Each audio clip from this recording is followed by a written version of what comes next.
Salient Sound is a national youth worship team from the New Testament Church of God in England and Wales, affectionately known as NTCG, and they love God passionately and sing songs about him a lot. Now, under the leadership of Johnathan Mongi and Jermaine JC Henry, they're releasing this debut single called Stand following their successful EP release back in 2019. Now, I'm pleased to say that today I'm joined by JC Henry and Iziah Yarde, the musical director for the project. Gents, hello, good evening. Hey, how are you doing, man? Hey, it's really good to talk to you both. Thank you for taking the time to have this conversation. First of all, welcome and well done for the track Stand. Tell us about who wrote the song and kind of what led you to wanting to write it and produce this track. Yeah, so myself, as I also another one of Salient Sound members, Iziah, we wrote the song Stand really on the back of what happened last year. So last year we had a lot happening, including social injustice and like COVID, and it was just a bit crazy. And to be honest, we're still kind of in that season right now. But yeah, what inspired us to write this song is really just to remind everyone that we can't rely on governance. We can't rely on institutions. We can only stand on the power of the name of Jesus. And that is our reassurance. That is our comfort. That is what we stand on. So, in writing this song, that is really what the inspiration was. It's our response to the injustice of 2020. Indeed, it has been a tough old year for so many reasons on so many different levels. I mean, how are you both coping with it? Still coping. Yeah. I feel like I'm accustomed to the way how life is right now. I'm not enjoying it per se, but it is what it is, and I'm still here, so I can't really complain too tough. Yeah, it's this whole new normal, as they say. Yeah. Yeah, both most definitely with the new normal. You're right there. I mean, how much of a challenge was it to pull it all together, in terms of, I don't know how big the collective was in regards to this team? To be honest, it was quite simple. I guess I'm creating a song in regards to writing it and then producing it and then the recording process, that's a journey in itself, but it wasn't stressful at all, so I enjoyed every minute of it. Brilliant. I mean, that's probably a lesson for other people. Then maybe you need to start writing the do's and don'ts, and we'll probably come on to that a little bit later of how to effectively write a song. Not just in lockdown, but I think there's lessons that people can learn, because I'm sure you're going to be great examples to other people as well. So we've seen numerous artists having to be creative to produce tracks and even albums during the pandemic. And particularly tough when music has been their main source of income. What's been your own experiences? For me, I'm a full-time musician, so that's touring, recording, shows, a lot. It's been a weird time for me because I've seen people that have been in this industry and talking anything from like 10, 20 years, 30 years, 40 years ahead of me, and then people that have joined alongside me that have had to take up other jobs and quit music, but unfortunately that's not my own experience. I'm not doing as much as I'm used to, but I'm still making a good income and I'm still here, and being away from touring has definitely given me enough time to be just solely in the studio, which I've never had this much time in my life to do so, and I can definitely see the results of me becoming a better producer and just growing in that world. So it's bittersweet for me. Yeah, co-sign. I mean, for myself, because I'm originally working as a digital manager in a whole different industry outside of the music industry, but yet still doing sessions before COVID. So when COVID came in, I still had another job that I was working through, but I know for sure there has been so many challenges due to furloughs and just the industry that's changed. And it's just been a challenge for a lot of people that's worked in the music industry as a whole. But I think for everyone if I was to probably say a word of encouragement to anyone that's probably being challenged right now, is really not to lose that creative spark, because it can be quite discouraging, not having like the opportunities and the work and all of that as we all used to have.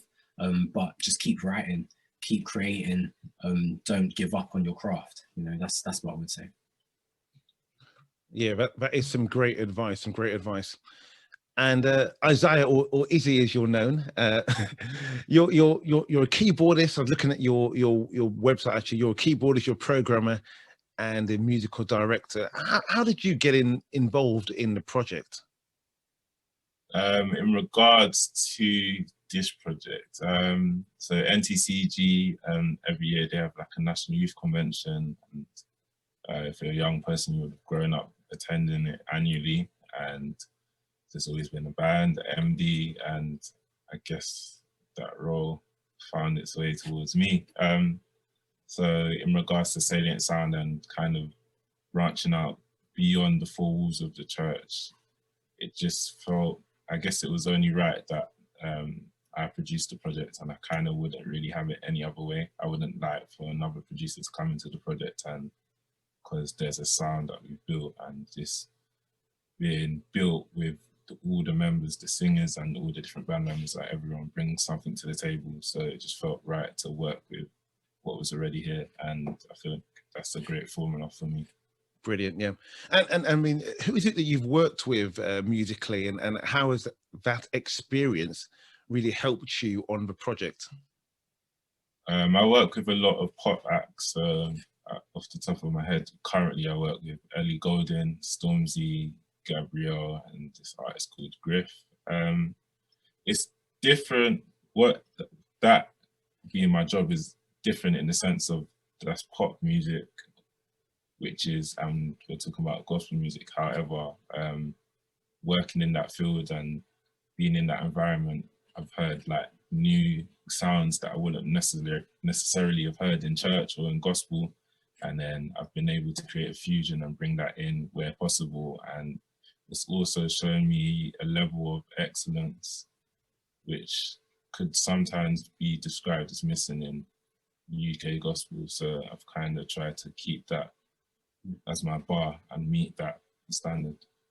I suppose, yeah, the recorded music, I've had this before, and if I'm going to be really transparent, there's been times over the years, I've been doing this for a long time, over the years when people have sent in tracks for me to play on air, and I've gone, no.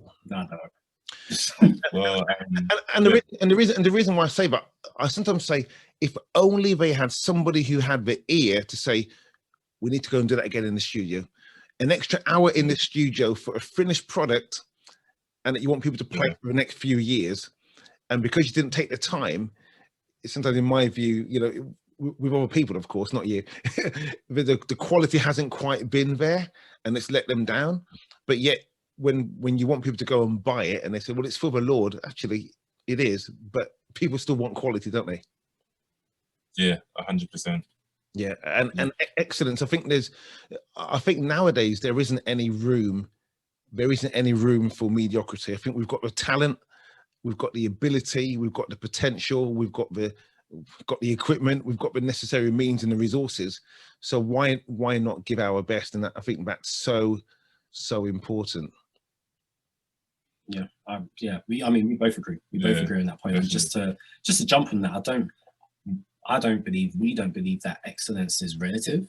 You know, as in like there is an actual standard, and the best is what we ought to be given. And so it's like, if we are to give a real true reflection of how great God is, we have to give in the best. You know, that it has to sound great, so that no matter where you're from, whatever country, whatever you know, whatever your background is, excellence can be heard. You know, so that is something that we stand by. So there would never be a case where we're producing something and it's not done with excellence. It has to be done with excellence, so that people hear how great God is, not just through the lyrics, but through the content and through the quality of the sound. Yeah, totally agree. I love it. Absolutely.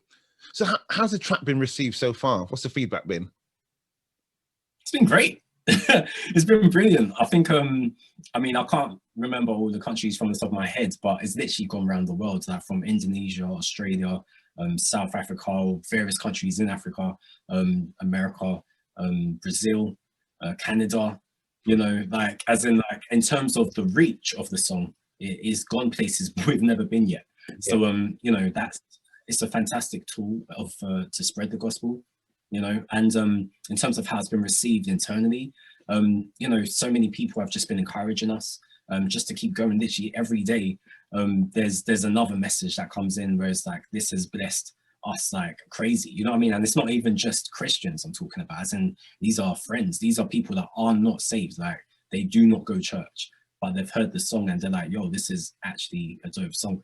And I think the reason for that is because the song itself brings comfort. It's a song of hope, you know, and you don't have to be a Christian to receive the song, you know. It's not an exclusive song.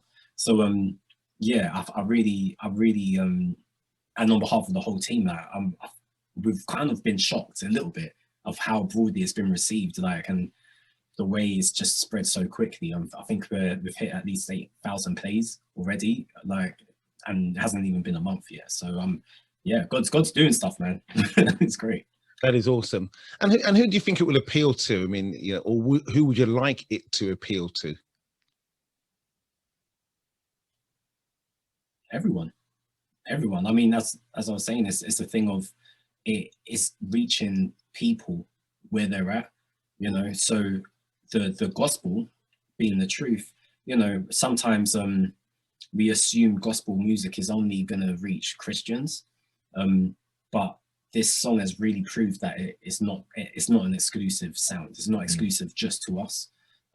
It's reaching people beyond the four walls of church. So, you know, in terms of who's it reaching, it's reaching people we don't talk to. You know, it's reaching places we haven't been. And yeah, it's all to the glory of God. So we're just grateful that God's using this song as a vehicle to reach people.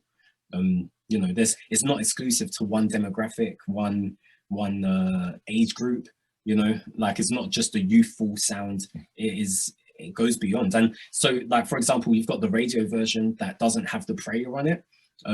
So you could just have the radio version and that's great. But the full version that has the prayer by Bishop Eric Brown, who's one of the district bishops of our of New Testament Church of God, like, he prays on it, and it's such an appropriate prayer, you know, that whether you're saved or not, you will receive that prayer. Like, it's a fantastic appropriate part of the song. And we go back into the main part of the song where it's just the whole piecing of the song. I mean, it sounds biased for us to say, but it's just so appropriate. You know, it's just an appropriate song, so it's reaching so many people. It's fantastic. Bishop Eric Brown is a legend, and I have a lot of respect just for him, his leadership, and just his passion for people is just incredible. So yeah, definitely. So why do you feel it's important for UK churches, and in particular Black majority churches, to release their own product? You know, sometimes people say, isn't it just easier to go and use songs that are already written? I think in regards to the UK churches, and this particularly Black churches, I feel like there's a disarray in regards to the music, and I'll explain what I mean here, because let's take Stand. Someone out there probably may not like it, like no one likes every song, but there's no definitive UK sound of this right now, because there's not that much Black music from the Black churches in the UK. So it could be, if they didn't like it and they said they don't like the sound of it, I'd assume that's because we're conditioned to American gospel, which is great, but that's not our sound. Like, I listen to a lot of American gospel, but that's not our sound. And so if more churches were to release, our sound could be established and we could celebrate as a country, as opposed to just always turning to America or making songs that sound like they were meant to come from America. Yeah, and you know, just to jump on the back of that, the reason why it's so important for us to release gospel music from the Black Pentecostal churches now is because the Black Pentecostal sound isn't what it was 30 years ago, where it was just tambourines and, you know, foot stomping. You know, we've actually moved on a little bit from them times.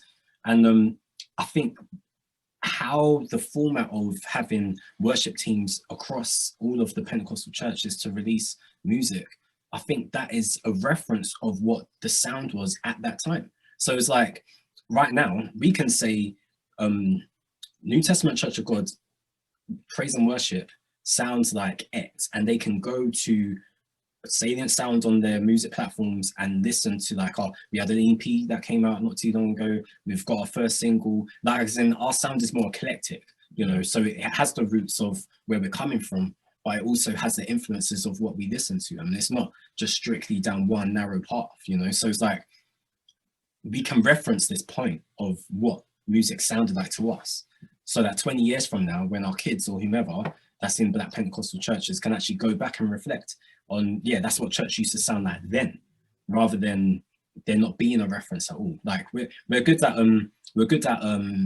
looking back to like what our parents have listened to, and like having that as a reference of gospel music, but we've actually moved on. But there's no immediate reference of what the Black Pentecostal church sounds like in the 21st century. Also, just to add, I think, again, if more UK churches released, it creates the chance for more songs to be sung in praise and worship, because I feel like there's gospel artists, which is great and necessary, but artists do artist things, so they write songs for themselves to be sung as if like a performance or when they're ministering, whereas if we look at our church services, we're singing churches songs that come from teams or like praise and worship that are specifically written for those arenas.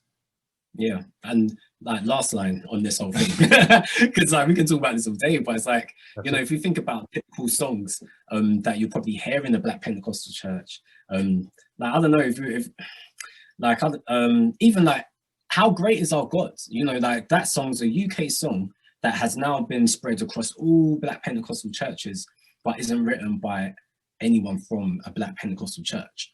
Or if we go to like our references of gospel music, like I don't know, Blessed or something, like you know, Fred Hammond's that songs or whatever. It's like we've got all our American songwriters, we've got all our you know, I don't know if there's like British or white British songwriters. We sing all of their music, but where are the Black Pentecostal songwriters' music's being sung in the Black Pentecostal churches?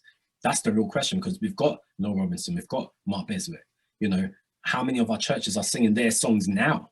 You know, as in like that they've written within the past 10 years, you know, like other than Rain. And I was, you know, and I was literally going to mention those two artists, Mark Beswick, and I mean, we've got, in fact, I sometimes still play Mark Beswick and Power Praise, True Praises from that album. You know, Noel's done a number of songs over the years. I remember one called You Are My Savior. And that was written, I'm not sure who actually wrote that song. There's a few different writers in there, but you're right.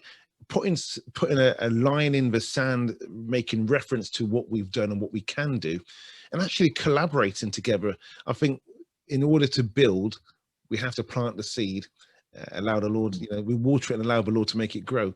So even from your song of stand, people across churches, across denominations, can begin to share in that and to sing it together, and actually not about competing, but actually about supporting and recognizing. You're going to do a song, it's great, let's support it. I'm going to do a song, you say great, we're going to support it as well. Share it amongst our fellowships. Why not make it as big as some of the Hillsong versions of whatever that are out there, and not start our own movement, but actually start something that we can look back at in 5 years and say, this is what we have achieved. Absolutely. Yeah. So what does the future hold? I mean, you know, is there likely to be an album? And in fact, we'll need to talk afterwards, because I haven't got the EP, so I need to get the EP, yeah? I mean, the future is unpredictable because we're still in a pandemic, you know, like, as in there's one thing that 2020 taught us, is that you cannot predict what's going to happen tomorrow. You know, so we have our plans, but God directs our paths, you know. So essentially, yeah, we're going to continue writing, we're going to continue creating great music, because we love God and we love to sing about how great he is.